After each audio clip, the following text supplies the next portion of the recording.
Hello everyone, welcome to my YouTube channel. I hope everybody is doing great. So आज का vlog थोड़ा सा different है. Actually ये मेरे Instagram से related है. जो मेरे YouTube पे मेरे followers हैं मैं उनको बता दूं कि मेरे TikTok का भी account है, Instagram का भी है, तो आप वहाँ जाकर भी मुझे follow कर सकते हैं. वहाँ मैं छोटी छोटी कभी clips लगाती रहती हूँ, कोई फनी हंसी मजाक चल रहा होता है, कभी कोई सीरियस भी बात डिस्कशन भी हो रही होती है. तो एक दिन अचानक से I was about to take a nap और मेरे दिमाग में क्वेश्चन आया, तो मैंने वैसे ही इंस्टाग्राम पे पूछ लिया कि आप में से कितनी परसेंट लेडीज हैं जो कि समझती हैं कि शादी के बाद उनकी नींद पूरी नहीं होती, sleep. So I was thinking कि मेरे फॉलोअर्स भी मेरी तरह मतलब हरफन मौला हैं, इजी गोइंग फन हंसी मजाक. सो मैं यही सोच के मैंने ये लगाया था क्वेश्चन, बट जो आंसर्स आए वो बहुत ही ज़्यादा शॉकिंग थे और डिफरेंट थे. लिटरली जिन्होंने मुझे आंसर किया उनमें 90% खवातीन ने, लेडीज़ ने, फीमेल्स ने यही कहा कि शादी के बाद बहुत मुश्किल हो जाता है स्लीप पूरी करना, स्पेशली विद इन लॉज. और 10% थी जिन्होंने कहा कि उनको कोई प्रॉब्लम नहीं है अपनी स्लीप की. सो मैं तो काफ़ी परेशान हो गई थी लिटरली, क्योंकि स्लीप एक ऐसा टॉपिक है जो कि बहुत ज़्यादा इम्पॉर्टेंट है, लेकिन इसके बारे में कोई बात नहीं करता. ओवरऑल वर्ल्ड में लोगों को समझ आ गई है, दे टॉक अबाउट इट, इस पे लेक्चर्स हैं, you can Google it how important sleep is for you. But still in our culture I even don't see that much people talking about sleep, like even on Instagram और even overall भी देखा जाए तो इतना ज़्यादा लोग sleep के बारे में बात नहीं करते. Sleep is first of all basic needs में आती है. Sleep is a part of it. पूरे दिन का 1/3 से ज़्यादा हिस्सा जो है हमें स्लीप मतलब के लिए डेडिकेटेड है. और it's as important as you eat food और यू वर्क. बट हमारा फोकस जो है specially in desi families, it's always on work, क्योंकि हमारे यहाँ हमने जब से पैदा हुए हैं हम सेइंग्स ही ऐसी सुन रहे हैं, जो सोता है वो खोता है. मतलब ऐसी ऐसी है कि स्लो चलोगे, सोते रहते हो. इवन शादी से पहले ये तो सारा दिन सोती रहती है, ये तो सारा दिन वो करती रहती है, ये तो सारा दिन. शादी के बाद भी नहीं जी, इसको तो कोई काम नहीं है. मतलब इवन ड्रामे, मूवीज जिसमें भी दिखाया जाए सोने को एक ऐसी काहिली माना जाता है, काहिल इंसान.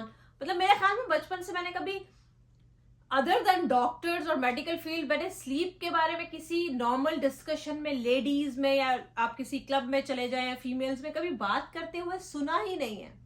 हमने इसको ऐसे नेगेटिव ले लिया है, जो कि हमारी जिंदगी का बहुत ही इंपॉर्टेंट चीज है. And you guys can not imagine कि हमारी बॉडी के कितने हार्मोन्स स्लीप से रिलेटेड हैं.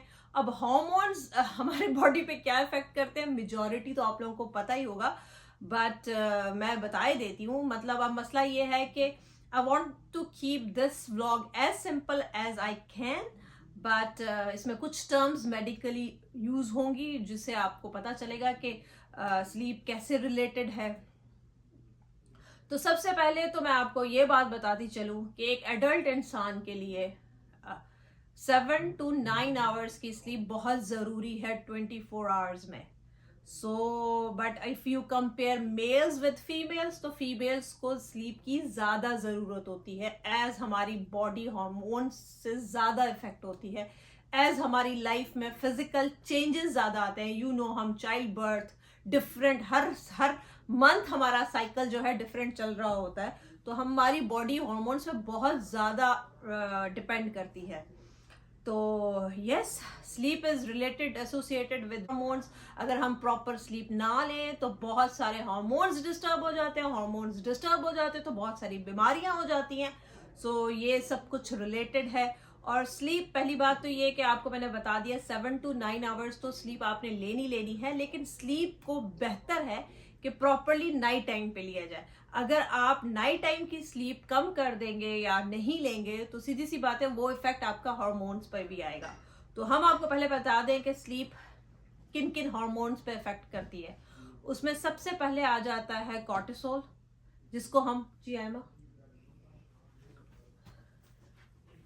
चले मेरे बच्चा. Okay. Okay, thank you. Go. Don't mind, I wouldn't interrupt. I just wanted to hug my mommy. Yeah. Okay, bye bye. तो सबसे पहले आ जाता है जो हार्मोन जो स्लीप से रिलेटेड है, दैट इज कॉर्टिसोल। और कॉर्टिसोल को हम इजी जुबान में आप स्ट्रेस हार्मोन भी कह सकते हैं। नॉर्मली एक नॉर्मल रूटीन में जो बंदा रात को सोता है, दिन में जागता है, जिसकी एक नॉर्मल लाइफ है, नॉर्मल स्लीप है, उसमें ये होता है कि जब आप जागते हैं, आपके जागने के 30 मिनट्स के बाद कॉर्टिसोल आपकी बॉडी में पूरे दिन के सबसे हाईएस्ट लेवल पे होती है। फिर आहिस्ता आहिस्ता वो दिन के साथ साथ नीचे होती चली जाती है, नीचे होती चली जाती है, और जैसे ही नींद से पहले वो बिल्कुल लोएस्ट पे होती है, तो आप सो जाते हैं उसी वजह से, उसके इफेक्ट की वजह से। और कॉर्टिसोल का ये इफेक्ट है बॉडी पे कॉर्टिसोल को स्ट्रेस हार्मोन इसलिए कहा जाता है कि वो आपको एक्टिव बनाती है। जब आफ्टर 30 मिनट्स आप उठते हैं, आप एक्टिव होते हैं, आपका ब्रेन चल रहा होता है, आपकी बॉडी चल रही होती है। इसको स्ट्रेस हार्मोन मतलब के फाइट हार्मोन भी कहा जाता है। जैसे आप समझते हैं ना, किसी इमरजेंसी की हालत में जो बॉडी में चेंजेस होती है ना, तो उससे भी रिलेट कहा जाता है। जैसे कॉर्टिसोल हमारी बॉडी में करती क्या क्या है? कॉर्टिसोल हमारी बॉडी में ब्लड में रिलीज करती है, ग्लूकोज हाई करती है। ब्लड में जब ग्लूकोज हाई, वो क्यों हाई किया जाता है? ताकि वो ब्रेन को पहुंच सके, काम कर सके, आपके बॉडी में पहुंच सके, ताकि आप इफेक्टिवली काम कर सके।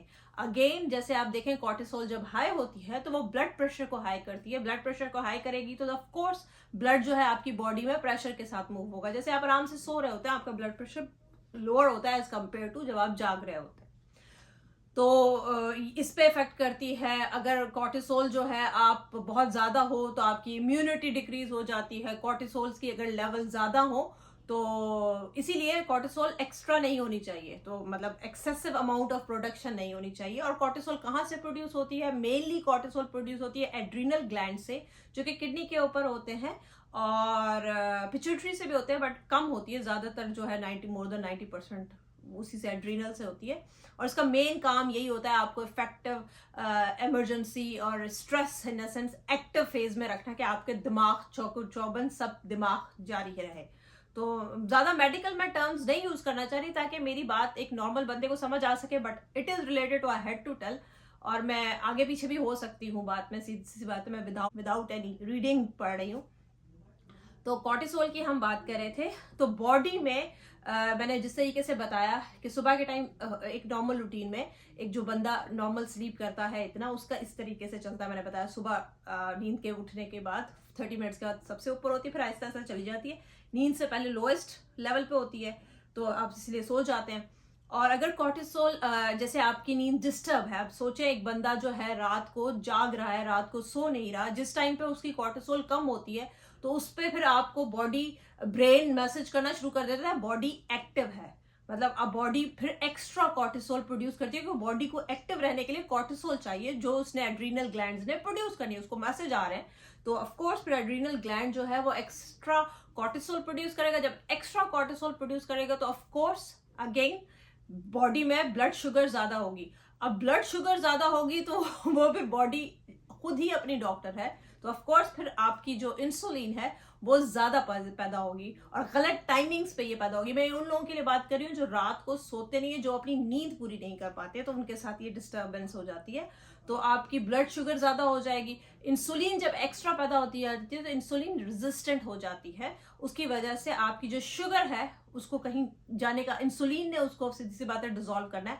अब इंसुलिन रेजिस्टेंट हो गई है, आपके रिसेप्टर्स उसको रिस्पॉन्ड नहीं कर पा रहे, जो जहां पे इंसुलिन ने जाके काम करना है, तो ऑफ कोर्स फिर वो जो शुगर है जो ब्लड में घूम रही है वो गलत जगहों पे डिपॉजिट हो जाती है इन फॉर्म्स ऑफ फैट, जो कि ओबेसिटी का सबसे बड़ा रीजन है। जो इतनी खवातीन मुझे वेट लॉस का पूछती हैं, उन सब में से बड़ा फैक्टर स्लीप है। आजकल, पहले तो लोगों को नहीं पता था, पर अभी आप गूगल करके देखें how sleep is important for your weight loss और डाइटिंग, और इन सब में हम डाइट एक्सरसाइज में कॉम्बिनेशन जो सबसे इंपॉर्टेंट है स्लीप को, तो अभी कोई लोग डिस्कस ही नहीं करते, जो कि करना चाहिए। जो कि मुझे सबसे ज्यादा क्वेश्चन आते हैं, हम वजन लूज कर रहे हैं तो हमें क्या इंपॉर्टेंट करना चाहिए, तो इसकी स्टडी आप करें इन चीजों को, तो आपको पता चलेगा कि स्लीप, अगर आप वेट लूज करना चाहते हैं तो सबसे इंपॉर्टेंट आपकी स्लीप है। इफ आप सही प्रॉपरली स्लीप नहीं कर रहे लेकिन डाइटिंग कर रहे हैं, एक्सरसाइज कर रहे हैं, तो आप उस तरीके से वेट लूज नहीं करेंगे, और जैसे ही थोड़ा सा साइकिल डिस्टर्ब होगा दोबारा से गेन भी आपका ज्यादा होगा।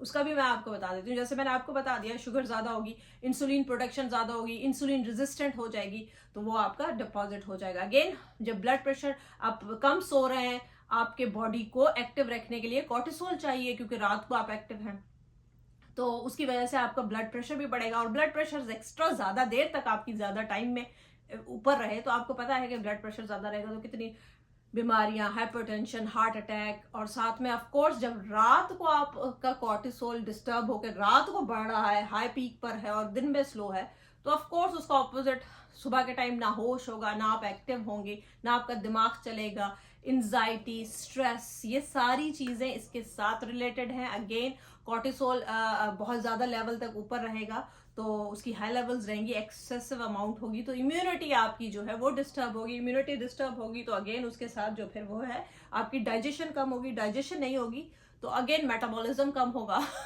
तो ये सारा इससे रिलेटेड है। फर्स्ट मैंने आपको बता दिया कॉर्टिसोल, और उसके बाद जो दूसरे हार्मोन्स रिलेटेड हैं स्लीप से, वो भी ईस्ट्रोजन, प्रोजेस्टेरॉन रिलेटेड हैं। ये भी again high level of cortisol से है। जैसे ही कॉर्टिसोल हाई होती है तो ईस्ट्रोजन और प्रोजेस्टेरॉन की टोटली डिस्टर्ब हो जाती है, ईस्ट्रोजन लो प्रोड्यूस होता है।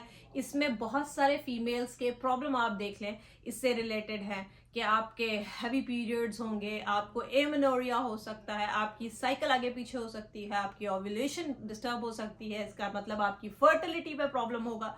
जो आजकल खवातीन जो शादी हो जाती है और प्रॉपर स्लीप नहीं लेती तो कंसीव नहीं कर पाती, इवन कंसीव कर पाती हैं तो फिर भी अगर कॉर्टिसोल लेवल ज़्यादा हो और प्रेगनेंसी में है, प्री टर्म लेबर में जाने के प्रॉब्लम्स हैं, क्योंकि आपका प्रोजेस्टेरॉन, ईस्ट्रोजन जो कि मेनली तो आपका pituitary, FSH, follicle stimulating hormone और एलएच रिलीज करता है, फिर जाके आपकी जो ओवरीज ईस्ट्रोजन, प्रोजेस्टेरॉन बनाती है। सो दे ऑल आर रिलेटेड। सो इसके साथ फिर जो उसके बाद जो प्रॉब्लम आती है थायराइड। थायराइड जो है जैसे ही आपकी स्लीप डिस्टर्ब होती है, थायराइड हार्मोन कम रिलीज होता है ब्लड में, उसकी वजह से you guys know hyperthyroidism is so common in females, और hypothyroidism is one of the main causes of weight gain. You know metabolism decrease हो जाता है, मेटाबॉलिज्म डिक्रीज होगा तो ऑफ कोर्स कॉन्स्टिपेशन, आपकी skin, acne, everything gets disturb. फिर एक hormone है स्लीप हार्मोन मेलाटोनिन, जो कि पाइनियल ग्लैंड बनाता है, जिसका मतलब प्रोडक्शन जो है स्लीप से रिलेटेड है। तो आप प्रॉपरली सोएंगे तो वो प्रॉपर बनता है, और जब मेलाटोनिन होता है तो उससे आपको नींद आती है। इट्स जस्ट अ साइकिल है, मतलब अगर वो डिस्टर्ब करेंगे आप तो सारी चीजें, और specially in kids growth hormones are dependent on sleep. So बच्चों को तो बहुत ज्यादा जरूरत है स्लीप की, वो सोएंगे नहीं तो उनकी ग्रोथ, जो बच्चे ज्यादा प्रॉपरली अच्छी स्लीप सोते हैं तो उनकी ग्रोथ बहुत अच्छी होती है।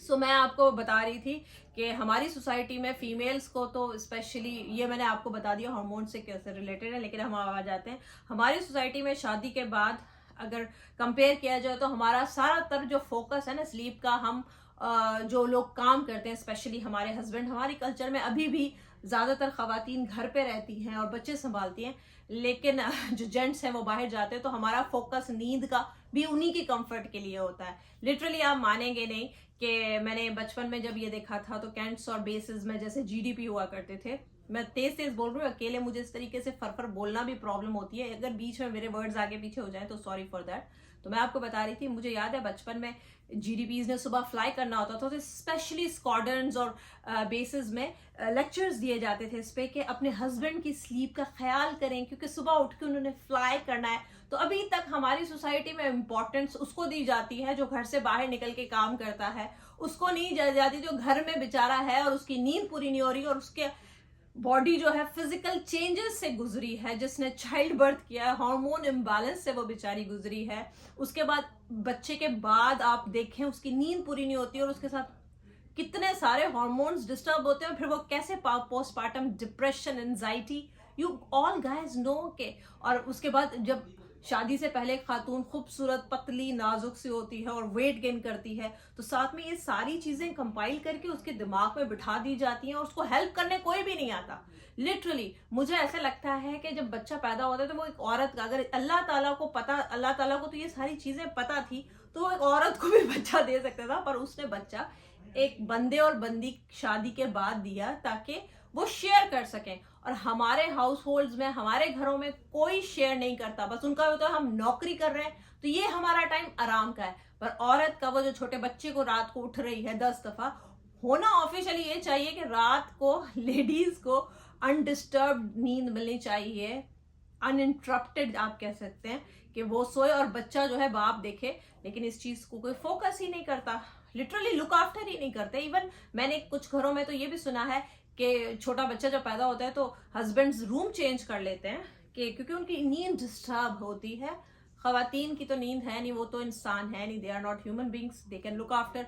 तो उसी वजह से आप देखा जाएंगे हमारे कल्चरली, हमारे आप जितने भी कंपेयर करेंगे, अब ये सारी चीजें वेस्ट में तो they have realised these things and everybody is conscious about themselves. यहाँ पे सेल्फ केयर, सेल्फ लव के बारे में बहुत ज्यादा लेक्चर, बहुत ज्यादा अवेयरनेस है, people talk about it openly.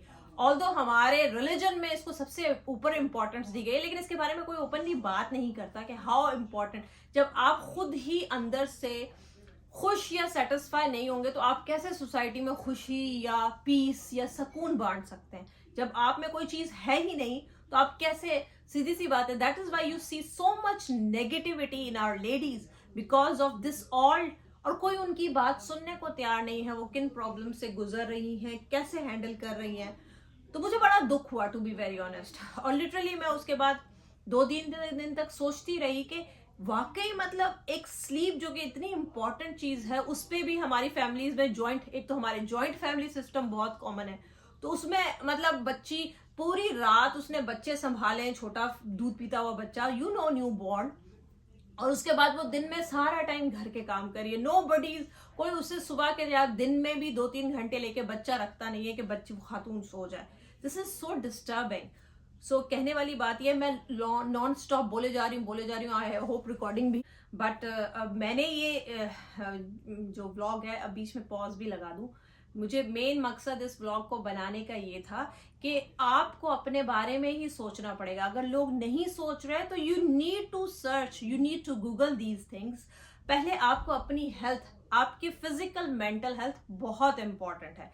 If your physical mental health is normal तो ही आप जाके इस दुनिया के लिए कुछ अच्छा कर सकते हैं। अदर देन दैट आप नहीं, आप जितनी कोशिश करना चाहें भी तो नहीं कर सकती। तो स्लीप बहुत इंपॉर्टेंट चीज है, और स्लीप स्पेशली वो लेडीज जो in physical changes, child birth और इन चेंजेस से गुजरी हैं। सबसे इंपॉर्टेंट बात जो बताना चाह रही हूँ कि मुझसे जो सबसे ज्यादा क्वेश्चन जो आता है मेरे वेट लॉस जर्नी के बारे में, आपने वेट कैसे लूज किया, आप वेट कैसे मेंटेन करती हैं, तो मैं ये बात इंपॉर्टेंट बताती चलूं कि स्लीप का कितना ज्यादा रोल है और कितना ज्यादा इसके बारे में फोकस इस पे नहीं दिया जाता। वेट लूज करने में it is like a triangle. ठीक है, सबसे पहले 3 चीजों का है, जो कि 2 चीजों पे तो हर कोई फोकस, हर कोई न्यूट्रिशनिस्ट, डाइटिशियनर, एक्सरसाइज, योगा, ये सारे फोकस करते हैं, बट नॉर्मली मैंने जो देखे हैं वो 3rd को भूल जाते हैं। तो इसमें सबसे ऊपर आता है आपकी डाइट, एक्सरसाइज एंड स्लीप। तो स्लीप को अगर लोग बात नहीं कर रहे तो मैं ऐसे डाइटिशियनर, ऐसे न्यूट्रिशनिस्ट के पास जाऊं ही ना, क्योंकि medically it is proved, you guys can Google, कि जब आप प्रॉपर स्लीप लेते हैं तो आपके जो बॉडी में sleep is related with your hunger hormones like insulin. You know insulin के क्या इफेक्ट हैं, अगर आप स्लीप नहीं लेंगे तो कैसे इंसुलिन रेजिस्टेंस बढ़ती है। उसके साथ हमारे हंगर हार्मोन्स जो हैं, ग्रेलिन और लेप्टिन। ग्रेलिन स्टमक से प्रोड्यूस होता है, जब स्टमक एम्प्टी होता है तो ब्लड स्ट्रीम में रिलीज होता है और ब्रेन को बताता है कि आई एम हंग्री और मुझे फिर फूड क्रेविंग्स जैसे होती हैं। तो जब आप प्रॉपर स्लीप लेते हैं तो उसकी प्रोडक्शन कम होती है, मतलब ज्यादा अरसे के सो रहे हो। जो आप कम अरसे के लिए सोते हैं, रात को काफी देर तक जागेंगे, तो आपकी फूड क्रेविंग होती है, जैसे रात को 12 बजे भूख लग गई, रात को 2 बजे भूख लग गई। तो ये जो क्रेविंग्स हैं that is because of this hormone, जो कि अगर आप प्रॉपर अपनी स्लीप में होते हैं उस तरीके से प्रोडक्शन नहीं होती है। जो प्रॉपर नींद होती है तो इवन नींद के बाद भी डे टाइम में उस तरह की प्रोडक्शन नहीं है जो फूड क्रेविंग्स आपको ये होती हैं। तो स्पेशली डाइटिशियनर और न्यूट्रिशनिस्ट जो अक्लमंद पढ़े लिखे हैं, जिन्होंने ये पढ़ी हुई हैं, वो हमेशा ये बात करते हैं कि जिस नाइट पे आप कम सोए हैं, आपने नींद कम की है अपने जो प्रॉपर स्केड्यूल से, अगले दिन शुगर से अवॉइड करें, क्योंकि उनको पता होता है कि ये हार्मोन रिलीज ज्यादा होगा, आपको फूड क्रेविंग ज्यादा होंगी, तो जो मेहनत की है आपने एक्सरसाइज और डाइट में वो खत्म हो जाएगी। तो हमेशा जो भी आप, मेरी बहनें जो वेट लूज करना चाह रही हैं और आगे सोचती हैं, तो इस ट्रायंगल को आपने नहीं भूलना। प्रॉपर स्लीप लेनी है, तभी उसके बाद जाके आप डाइट और एक्सरसाइज आपकी बॉडी पे इफेक्ट करेगी, वरना नहीं करेगी। सो ये चीज अपने दिमाग में रखें। अदर देन वाइज आपकी बॉडी उस तरीके से आप हेल्दी बैलेंस्ड लाइफस्टाइल में नहीं जा सकेंगी। वो उसी तरीके से होगा, जैसे ही कुछ मिस होगा आपका वेट गेन भी उसी तरीके से होगा और आपकी बॉडी एग्जॉस्ट होगी, आपके हार्मोन्स डिस्टर्ब होंगे। बाकी तो मैंने आपको सारे हार्मोन्स का इफेक्ट बता दिया है। हाइपोथायराइडिज्म में जा सकते हैं, उसमें वैसे ही मेटाबॉलिज्म डिक्रीज हो जाती है, वेट गेन हो जाता है, कॉन्स्टिपेशन, ये सारी चीजें, तो बॉडी वैसे ही वो हो जाती है। और इसके साथ इम्यूनिटी आपकी बहुत लो हो जाती है, आप बीमारी, infection, acne, bruises, thinning of skin, ये सारे प्रॉब्लम आपके स्लीप के साथ रिलेटेड हैं। तो जैसे ही आप स्लीप अपनी प्रॉपर करेंगी तो वो उन चीज़ों पे भी सारे इफेक्ट आने नजर आना शुरू हो जाएंगे, क्योंकि इम्यूनिटी लो हो जाती है आपकी। और अगेन मैंने आपको बताया ब्लड प्रेशर ज़्यादा होगा, कॉर्टिसोल ज़्यादा होगा, तो ये सारे इफेक्ट रिलेटेड हैं बॉडी के, एस्ट्रोजन, प्रोजेस्टेरॉन, थायराइड। सो अपना ख्याल रखें, स्लीप को बिल्कुल भी ना कहें। दुनिया चाहे कुछ करती रहे, वेस्ट में nobody talks like this. मतलब स्पेशली जब बच्चा पैदा होता है तो यहाँ पे जिम्मेदारी इक्वली बांटी जाती है, क्योंकि उनको अंदाजा है, मेडिकली प्रूव्ड बातें हैं, इस पे कोई बहस नहीं कर सकता, कोई लड़ नहीं सकता। इवन डॉक्टर्स के पास भी जाते हैं जो खवातीन पोस्टमार्टम डिप्रेशन में, तो उनको बताते हैं कि आपकी स्लीप डिस्टर्ब है, आप बच्चे की वजह से स्लीप नहीं करती हुई। हस्बैंड को कहा जाता है प्लीज इसकी हेल्प करें, इनको प्रॉपरली अनडिस्टर्ब्ड नींद, अनइंटरप्टेड नींद करने दे, तो ही जाके ये चीज़ होंगी। लेकिन हमारी सोसाइटी में nobody talks about it. फिर जॉइंट फैमिली सिस्टम, सोने पे सुहागा, वो और चीज़ों को ख़त्म कर देता है। दुनिया नहीं आपकी परवाह करेगी जब तक आप खुद अपने बारे में नहीं सोचेंगे। मेरी ये स्पीच बहुत लंबी हो गई है, बीच में काफ़ी डिस्टर्बेंस आई है। होपफुली इनमें से 4-5 बातें भी समझ आ जाए, एक बात भी समझ आ जाए कि नींद आपके लिए कितनी इंपॉर्टेंट है, आपकी बॉडी के लिए, आपकी मेंटल हेल्थ के लिए, तो मेरे ख्याल में मेरा काम हो जाता है। तो अपनी नींद पे फोकस रखें, कभी भी नींद को छोड़ के। और अपने specially if you are a mother, अपनी डॉटर्स को ये शुरू से बताएं, कढ़ाई, सिलाई, पढ़ाई, शढ़ाई, पढ़ाई तो इंपॉर्टेंट है, लेकिन कढ़ाई शढ़ाई जो भी स्किल्स सिखाने हैं उनके साथ साथ सिखाएं कि सेल्फ केयर क्या होता है। Sleep is a part of self care. मतलब ये इस चीज, और रिलीजियसली भी यू नो कि मगर इशा के बाद फजर में जो इतना ज्यादा वक्फा रखा गया है, वो इसीलिए रखा गया है कि लोग अपनी पूरी स्लीप कर सकें, ताकि दिन में एक्टिव हो सके। तो इसी बात पे मेरा ख्याल में ब्लॉग बहुत लंबा हो गया, इसी को खत्म करते हैं। अपना ख्याल रखें, अपने प्यारों का ख्याल रखें, और बाय बाय, टेक केयर, फिर बात करेंगे।